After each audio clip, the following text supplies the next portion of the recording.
followed that. Thank you. Today, Attorney General Merrick Garland announced federal charges against 4 officers over the 2020 drug raid that led to the death of Breonna Taylor. Here's CBS's Catherine Herridge. Breonna Taylor should be alive today. Attorney General Merrick Garland announced the civil rights charges in the botched raid that killed 26-year-old Breonna Taylor. The 4 current and former officers are accused of crimes that include obstruction, falsifying an affidavit to secure a search warrant, and excessive use of force.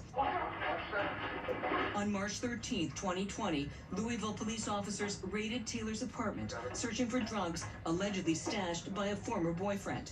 Kenneth Walker, who was in the apartment and dating Taylor at the time, fired 1 shot at police. Louisville police officers fired more than 30 shots, many blindly, into the apartment. My girlfriend's bad. Taylor was struck and killed. I've waited 874 days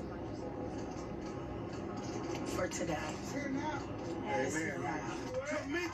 Taylor's mother, Tamika Palmer, spoke to reporters along with family attorney Ben Crump. This is a day that black women saw equal justice in the United States of America.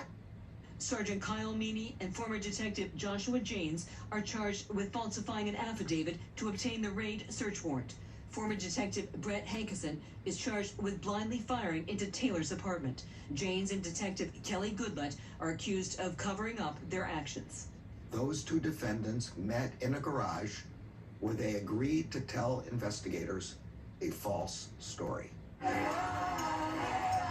Breonna Taylor's death during the botched police raid galvanized the social justice movement. Her name is now synonymous with demonstrations over policing and racial injustice.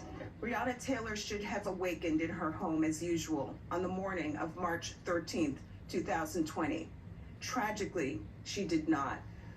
The Justice Department is investigating whether Breonna Taylor's death is part of a broader pattern and practice of misconduct within the Louisville Police Department, and the Attorney General would not comment on whether the recent acquittal of one of today's defendants on state charges could impact the federal case. Margaret.